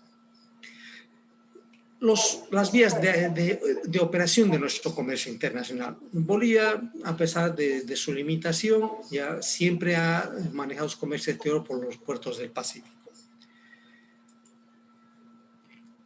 Como habíamos mencionado, hemos concentrado nuestras importaciones, nuestras exportaciones por los puertos de Arica y Antofagasta, que son puertos que trabajan bajo un tratamiento especial que está dado por el Tratado de Libre Tránsito que tenemos firmado con Chile hace más de 100 años. ¿Ya? Además de estos puertos, vamos a ver los puertos que tenemos en el sur del Perú, ya como son el puerto de Hilo y el puerto de Matarani. ¿Ya? Aquí vamos a ver una fotografía. Este es el puerto de Matarani, es un puerto que hemos utilizado mucho como país, cuenta con silos para almacenar graneles. Hoy estamos trayendo trigo y también cebada para las fábricas de cerveza desde Matarani. ¿Ya? Es un puerto relativamente pequeño, pero con gran facilidad y dispone de lo necesario para constituirse como una alternativa para el comercio exterior boliviano.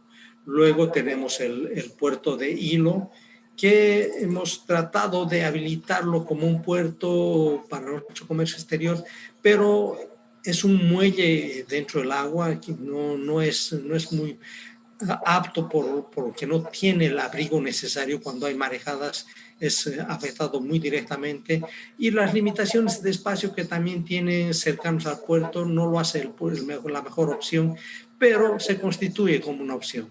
Ya tenemos un tratamiento diferencial, pero todavía estamos peleando con el Perú el tema de del tratamiento aduanero que tenemos que tener, que es lo que nos perjudica. Luego tenemos, bueno, el puerto de Arica, ya, como les había mencionado, el puerto de Arica tiene una limitación porque está prácticamente en la puerta de la ciudad de Arica, no tiene espacio físico para poder crecer, ya. De hecho, eso ha hecho que se hagan recintos extraportuarios de apoyo que sirven, sí, pero no es lo más adecuado. ¿Por qué? Porque sacar la cara del puerto a un recinto extraportuario que está a unos 12, 15 kilómetros del puerto implica costos y eso a nosotros como país nos afecta. Han construido un puerto, es un muelle adicional, que es un muelle que puede recibir buques con un poco más de calado, hasta de 12 metros, pero como les digo, hay una limitación de espacio en este puerto. Luego el puerto de Antofagasta, ya vamos a ver si tenemos una foto del puerto de Antofagasta. Ya que básicamente este es el puerto de Antofagasta, como ven acá, ya no tiene mayores, se puede decir, no es por la distancia que hay de Antofagasta hasta la zona de ingreso a Bolivia, que viene a ser el Colchane, o pueden llegar también por la carretera panamericana hasta Pisiga. Ya no es un puerto, se puede decir, que se presente una alternativa para nuestro comercio internacional, excepto en la parte minera. La parte minera tiene el beneficio de tener un ferrocarril que nos une con el puerto de Antofagasta. Y como este puerto está amparado, estos dos puertos están amparados por el Tratado de 1904, tiene un tratamiento preferencial en todo lo que es el manejo del comercio internacional. Al norte de Chile también tenemos el puerto de Iquique, ya es un puerto pequeño, pero que tiene las facilidades necesarias para manejar la carga. De hecho, lo utilizamos bastante. Y un poco más al sur, Chile ha construido el puerto de Angamos, un puerto de aguas profundas. Como les había mencionado, por la tema de distancia, no representa una alternativa para nuestro comercio internacional. Luego, por el Atlántico, nosotros ya teníamos desde los años 80 ya una conexión a través del puerto Aguirre, ya un puerto desarrollado por un boliviano visionario como fue don Joaquín Aguirre Lavallén, ya que construyó este puerto justamente con la visión de darle una alternativa al comercio internacional boliviano a través de la hidrovía Paraguay-Paraná. Nosotros estamos conectados a la hidrovía Paraguay-Paraná a través del canal Tamengo. Ya vamos a ver una foto un poco más grande. Este es el río Paraguay que está en territorio brasilero, ¿ya? Comienza acá el canal Tamengo, siempre en territorio brasilero, hasta la parte de Arroyo Concepción. Acá comienza la parte boliviana. Ya el canal Tamengo se constituye desde Arroyo Concepción hasta la Laguna Cáceres como la frontera entre Brasil y Bolivia. Al comienzo del canal Tamengo tenemos el puerto Gravetal, luego más allá en el centro del canal Tamengo tenemos la central Aguirre y al final del canal Tamengo tenemos el puerto Jennifer. Son 3 puertos que están operativos hoy en día, ya, cada uno con facilidades más o menos, pero que pueden servir como una alternativa al comercio exterior boliviano. Otro acceso que tenemos nosotros a la hidrovía Paraguay-Paraná es a través de Puerto Buch. Nosotros tenemos acceso a la hidrovía Paraguay a través de Puerto Buch. ¿Ya? Esta es la carretera bioceánica. A partir de Motaxito tenemos un acceso carretero hasta Puerto Buch, son 130 kilómetros. Es en este sector la única facilidad portuaria que tenemos es el puerto mineralero de la ESM, que está activo en este momento, pero contamos con varias limitaciones, ¿ya? Porque todo este sector que vemos acá en este mapa, en la mancha amarilla, es el Pantanal boliviano. Cuando el río Paraguay ya rebalsa, ya todo esto se inunda, queda prácticamente una laguna y Puerto Buch queda aislado prácticamente. Entonces hay una propuesta de canalizar un río que es fronterizo entre Paraguay y Bolivia, que es el río Negro, canalizarlo y con un canal artificial ir a tierra adentro y ahí a unos 20 o 30 kilómetros de la mina del Mutún construir un complejo portuario.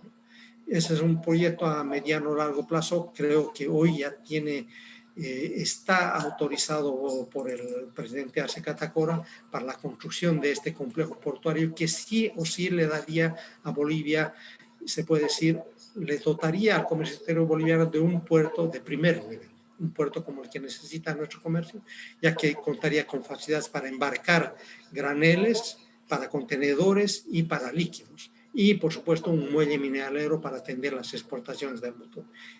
Yo creo que va a ser la solución que Bolivia está buscando ya para su comercio internacional. Por la cercanía que puede tener este complejo, se pueden hacer accesos ferroviarios y carreteros, no hay ningún problema. ¿Ya? Hoy en día el Mutún está exportando a través de, aquí vemos la operación de exportación de mineral de hierro, ya podría ser el Mutún la próxima fuente de ingresos para el país. Ya estamos realizando operaciones en Puerto Buch, ya, pero solamente limitados a lo que es el tema de minerales. Entonces, hemos visto que Bolivia tiene 2 fuentes de ingreso, ya tanto por el Pacífico, por puertos de Matarani, Hilo, Arica, Iquique, Antofagasta y Angamos, por el Atlántico a través del canal Tamengo, Jennifer, Central Aguirre y Gravetal, y en Puerto Buch el terminal mineralero y un futuro Puerto Buch con un complejo portuario.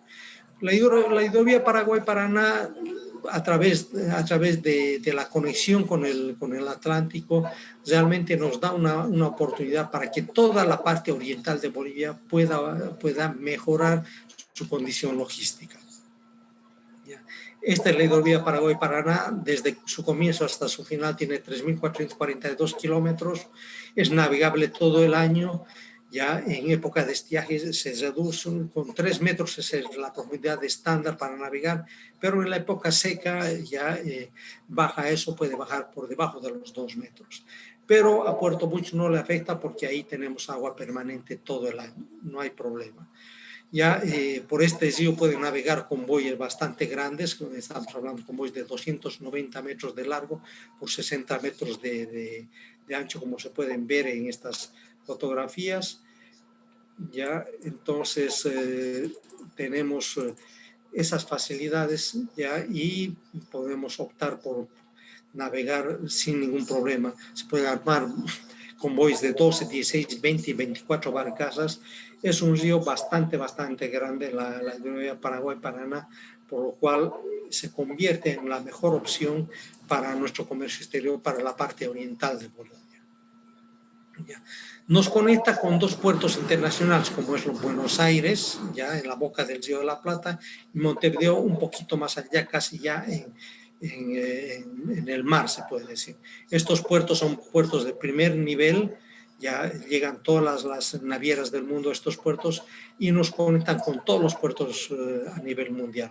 No tenemos restricciones. Entonces, creo que se convierte en la mejor alternativa. Estos son servicios que las diferentes líneas tienen a través de la hidrovía de Montevideo y de Argentina, al norte de Europa, al Mediterráneo, o sea, no tenemos limitaciones a la China directamente, a la Asia, no hay limitaciones de servicios a través de la hidrovía Paraguay-Paraná. Y esta foto finalmente nos muestra todos los servicios que hay en el mundo de transporte por agua. Ya creemos que podemos, nosotros como país debemos desarrollar todas las alternativas que tenemos. Aquí hay una comparación de costos, vamos a ir muy rápido. Ya los fletes por el Atlántico, por el Pacífico, básicamente son similares. Ya solamente tenemos diferencia en el tema del tiempo, un poco más largo por el Atlántico que por el Pacífico, pero creemos que podemos igualar, ¿ya? Para lo que es el Asia. Para lo que es Europa, ya tenemos realmente diferencias en los fletes bastante grandes, ¿ya? Diferencias en los tiempos de tránsito para Europa por el Pacífico es mucho más largo, por el Atlántico es mucho más corto y también diferencia en costos, es mucho más económico por el Atlántico de Europa que del Atlántico por el Pacífico. ¿Ya? Y aquí veíamos la diferencia de tiempos que lo hemos visto, entonces estamos ya, contamos como país para nuestro comercio internacional con rutas por el Pacífico que siempre va a ser importante para todos los departamentos se puede decir, del occidente. Hablamos La Paz, Oruro y Potosí. Para el occidente, para Santa Cruz, toda la parte tropical y toda la parte de mayor producción, el Atlántico se constituye directamente en la mejor alternativa. Hay que impulsar Puerto Buch, la construcción de ese complejo portuario será importante en el futuro de Bolivia, porque justamente la sequía severa que ha tenido la hidrovía este año nos ha mostrado de que Puerto Buch es la alternativa y la opción que tiene que tomar Bolivia como país. Espero no haberles aburrido, espero que haya sido importante e interesante todo lo que les he comentado, todo lo que hemos visto en esta presentación. Creemos que es importante que ustedes conozcan de estos temas como futuros profesionales de comercio internacional, es muy importante. Melissa, Víctor Hugo, hemos concluido con el tema de la presentación. Si quedan algunas preguntas, sería bueno que podamos absorber algunas de ellas, y si no, sería bueno que a través de email me puedan enviar para que yo pueda responderles directamente a los interesados. Ahí en el chat voy a poner el email a través del cual ustedes pueden contactar ya para poder recibir respuestas a las interrogantes que puedan tener sobre todo lo que hemos charlado hoy día. Así es, muchísimas gracias, estimado capitán. Damos paso al sector de preguntas, aportes, dudas, consultas que ustedes tengan. Pueden realizarlo ya sean mediante el chat o si gustan pueden activar el micrófono y directamente hacer la pregunta hacia el capitán, ¿no? Estamos atentos a poder leer las preguntas. Aquí tenemos una de Alexis Ricard que dice: ¿por qué pese a la importancia en tanto tiempo no se ha desarrollado adecuadamente el puerto Buch? ¿Qué es lo que retrasa el desarrollo del puerto? Cuando un país económicamente está muy estable, y hemos tenido como país un boom entre el 2010 y el 2015, un boom económico, normalmente no nos sentimos obligados a desarrollar mejoras en toda nuestra infraestructura de comercio internacional. Yo creo que ha sido una falta de visión de nuestros gobernantes el no haber desarrollado facilidades que justamente nos puedan apoyar en el momento cuando las crisis llegan. Hoy hemos tenido una crisis como el COVID que nos ha mandado prácticamente, que ha cerrado muchas empresas, que nuestro comercio internacional se ha paralizado porque no teníamos las alternativas más óptimas, ya, y ahora estamos en esta situación. Entonces, hoy que estamos bajo un nuevo entorno económico, tenemos nuevas necesidades y tenemos que optimizar nuestras estructuras de costos, sí o sí, el desarrollo de Puerto Buch va a ser una realidad. Tengo entendido que ya, como les comentaba, el presidente Arce Catacora ha autorizado ya el desarrollo de Puerto Buch, por lo tanto espero que pasadas las elecciones departamentales y municipales, esto se haga una realidad, porque es necesario, nuestro comercio internacional necesita ya, y hemos visto que en tema de costos hay grandes diferencias, y eso es lo que nuestro comercio exterior necesita para poderse mantener vigente en los mercados internacionales.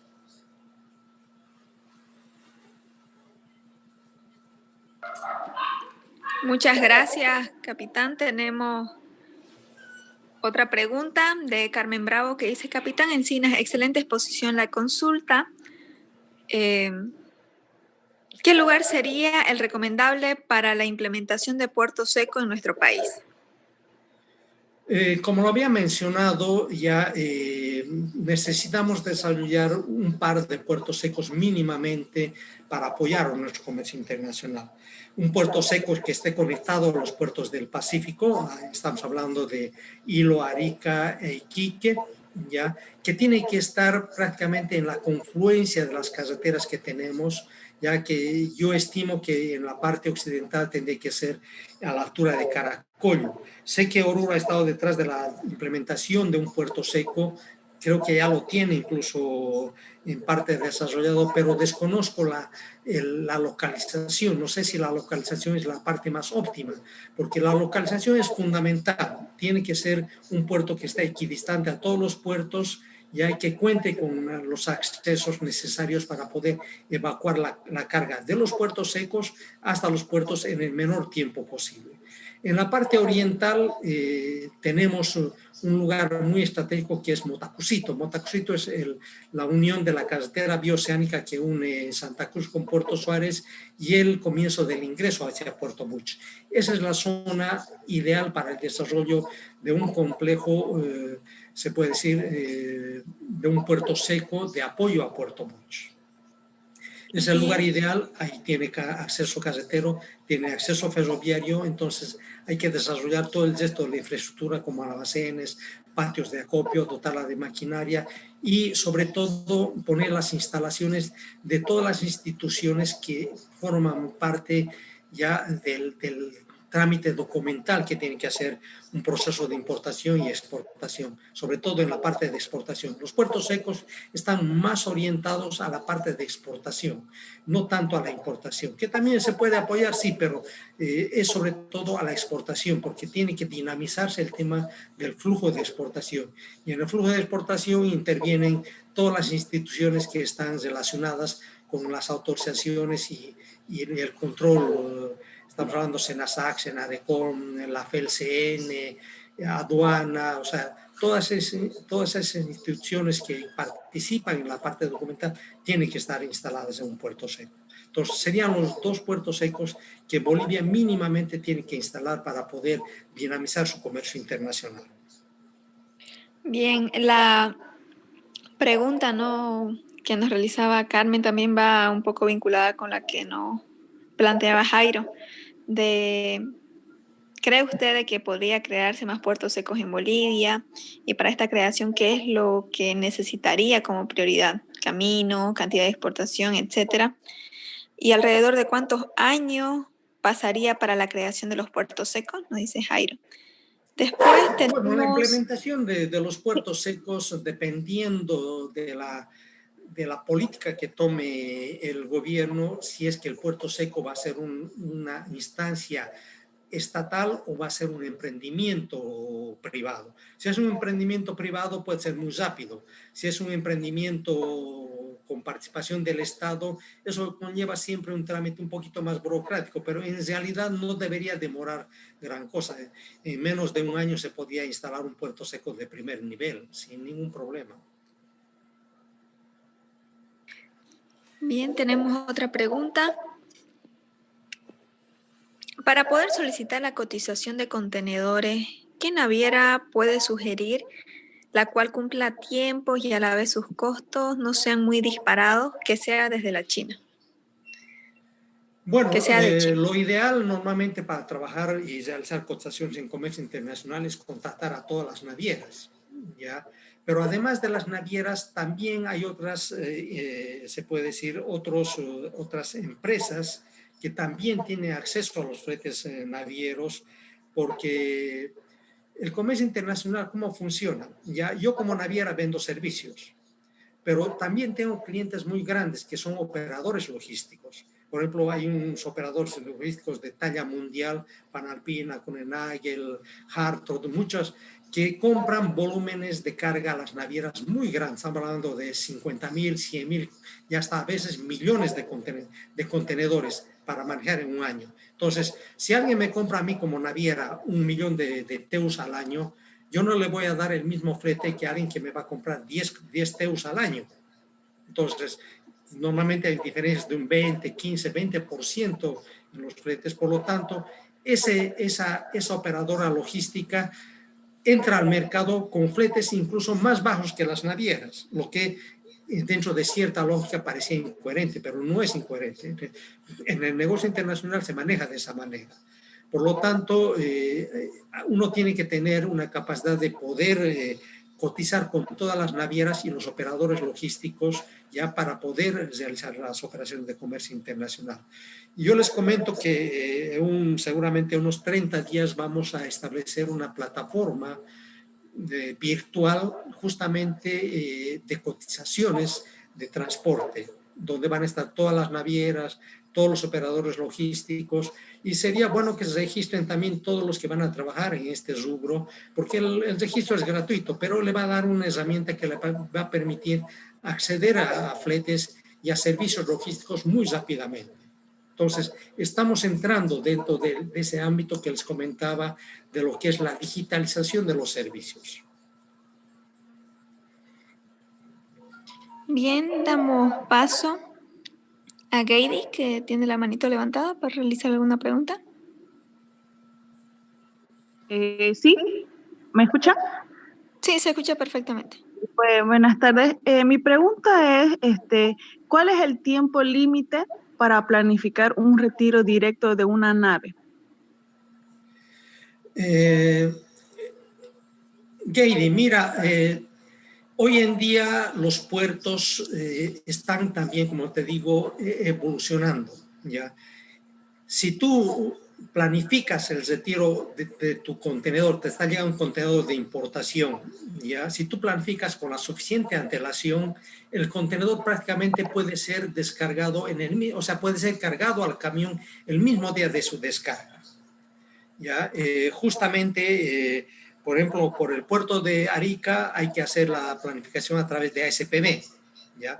Una planificación de despacho directo, y si todo está bien y no hay mayores inconvenientes, prácticamente en 24, máximo 48 horas el contenedor es despachado.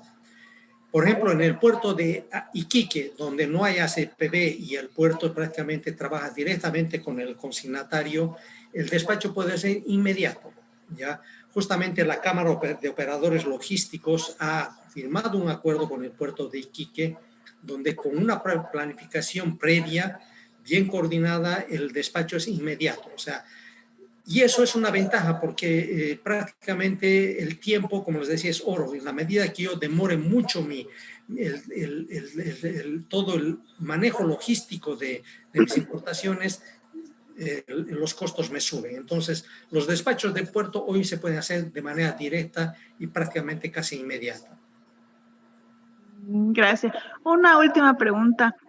Eh, este, ¿Qué pasa si yo despacho mi contenedor de manera indirecta sin la liberación? Bueno, lo que les había comentado en el tema de los contenedores COC y SOC, ¿ya? Las navieras tienen muchas restricciones ya para liberar el contenedor una vez que ha llegado a puerto, o sea, sobre todo en importaciones. Por lo tanto, es imposible poder despachar un contenedor de manera directa o indirecta si este no ha sido liberado de una naviera. Y el proceso de liberación, ¿qué implica? Primero, la compra de una póliza de seguros, ¿ya?, que cubre daños al contenedor y también parte de las demoras, ¿ya? Si no hay esa póliza, el contenedor no puede salir de puerto. Entonces, hay que cumplir con un sinnúmero de procedimientos previos antes de la... Lo mejor es hacerlo esto antes de la llegada del contenedor a puerto para que uno pueda disponer de los 21 días libres que tiene la naviera, porque si lo hace después de que ha llegado el contenedor, los 21 días libres cuenta desde el momento en que el contenedor ha sido descargado del buque. Si uno se tarda una semana en despachar el contenedor del puerto, ya ha perdido 7 días de los 21 días. ¿Ya? Y a veces, por los bloqueos, por la infraestructura vial que tenemos, ese contenedor puede llegar en otros 7 días a Santa Cruz. Estamos hablando de que ya hemos perdido 14 días. Y el proceso de desalinización puede tomar 10 días. Entonces, de 14 a 24 días ya tenemos 3 días de demora y hay que devolver el contenedor a puerto. Por lo tanto, estamos en serios problemas y las multas con seguridad que no le van a gustar al dueño de la carga. Muchas gracias, capitán. Bien, pasamos a la siguiente pregunta. Ahí nos están preguntando ya unas 2 personas. Por favor, ¿en qué página web podemos ver la plataforma de cotización que mencionó? Tal vez si podríamos Bueno, compartir. esto todavía está en proceso de desarrollo, pero de momento hay una plataforma que atiende solamente a Europa. Ya en Europa esto es normal, es común y corriente. Se llama eWebTrans, webtrans.com. O sea, yo les voy a pasar el link de la plataforma, ¿ya? Pero busquen como WebTrans, ¿ya? Con esa palabra entra al buscador en cualquier buscador, ya sea Google o cualquier explorador, y les va a llevar a esa página. Entonces, ahí van a poder ver cómo funciona, pero esto en este momento solamente funciona en Europa. En Europa, por supuesto, es otro continente mucho más desarrollado, con más avances en el tema tanto digital como en el tema documental. Por lo tanto, se han generado muchas más facilidades para poder acceder a estas plataformas logísticas. Raúl Sánchez nos dice, considerando las dificultades geográficas que tiene Puerto Bush, ¿cuál sería la inversión y el tiempo para su implementación? Puerto Bush, tal como está hoy, puede operar con muchas limitaciones, pero puede operar, ¿ya? Para la construcción del complejo portuario estimamos un tiempo de entre 3 y 5 años. Ya 3 años para la primera fase y 5 años ya para tener un complejo portuario de última generación. Yo creo que si trabajamos como se trabaja hoy en día en todo el planeta, haciendo una planificación de construcción a varias puntas, como se llama, no comenzar simplemente por el dragado y después dejar el puerto al final, no, con varios sectores simultáneamente. Por ejemplo, lo que está haciendo en este momento Paraguay. Paraguay está dragando todo el tramo que está bajo su jurisdicción, pero no lo está haciendo en un solo lugar, sino está comenzando en 3 lugares con un dragado simultáneo, y eso implica ahorro en tiempo, en costos, o sea, facilitar el tema de su comercio internacional. Nosotros como país en la construcción de Puerto Bush también tenemos que hacer ese tipo de planificación, comenzar en 3 o 4 lugares la construcción, cosa que se reduzca el tiempo global. Por lo tanto, yo estimo que unos 3 años podríamos estar contando ya con un Puerto Bush moderno. Tenemos la pregunta de Martín. Buen día, quería preguntarle qué opinión tiene del acuerdo federal y de la hidrovía Paraguay-Paraná. Mira, en la hidrovía Paraguay-Paraná existe un acuerdo muy amplio, ya existe una estructura organizativa muy bien establecida, que lamentablemente a veces no todos los gobiernos los respetan, pero nosotros como usuarios de la hidrovía no hemos tenido mayores inconvenientes. Ya está muy bien normado, muy bien establecido quiénes pueden operar, quiénes pueden navegar, quiénes no, bajo qué circunstancias. Absolutamente todo está normado en la hidrovía. Por lo tanto, hay un mecanismo que nos permite a nosotros como Bolivia poder navegar sin mayor inconveniente. Como les digo, hay ocasionalmente problemas, sobre todo entre Paraguay y Argentina, por temas de competencia, se puede decir, de quién es mejor navegando y quién tiene la flota más grande o quién manda a quién.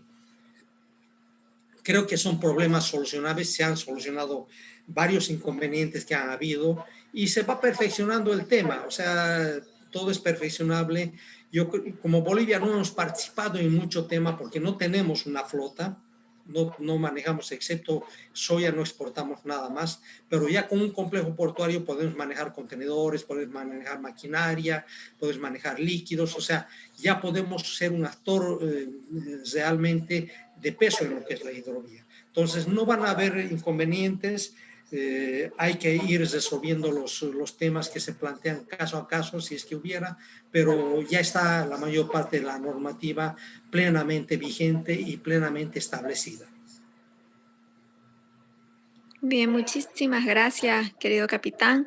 Si no hay más preguntas, vamos a dar paso, ¿no? También a que todos ustedes puedan registrarse, por favor, en el link que se les envió, que tiene el fin de registro de asistencia. Es muy importante que ustedes puedan registrar sus datos ahí. Nuevamente, mencionarles de que el módulo que hemos visto el día de hoy es el módulo 3 de nuestro taller de herramientas de comercio exterior y aduanas. Estamos muy contentos y satisfechos con toda la información que nos compartió el capitán, que realmente ha sido de mucha utilidad. También No, mencionarles... nuevamente agradecer a la universidad a través de la Academia de Innovación, ya permitirnos a quienes tenemos algo de conocimiento y experiencia en estos temas, transmitir los mismos y reiterarles, o sea, cualquier consulta sobre el tema, ahí tiene el email, hágalo, no hay ningún problema, quieren orientación para de repente hacer trabajos, adelante, siempre estamos predispuestos a cooperar en todo lo que esté a nuestro alcance. Gracias nuevamente, ha sido un placer y bueno, hasta una nueva oportunidad a todos. Muchísimas gracias, capitán. Muchas gracias a todos nuestros participantes.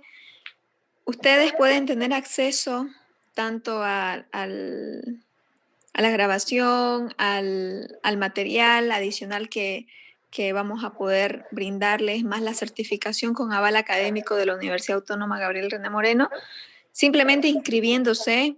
Ahí ustedes van a tener la información también en el link de registro y van a poder, por una inversión de 50 bolivianos, poder acceder a todos esos beneficios, ¿no? Entonces, cualquier duda, consulta que ustedes tengan, pueden hacérnoslas llegar al correo de Academia de Innovación, que es info@academiainnovacion.org, o también ahí a la administración del grupo de WhatsApp que ustedes tienen. Bueno, sin más, muchísimas gracias, capitán. Muchas gracias a todos los participantes.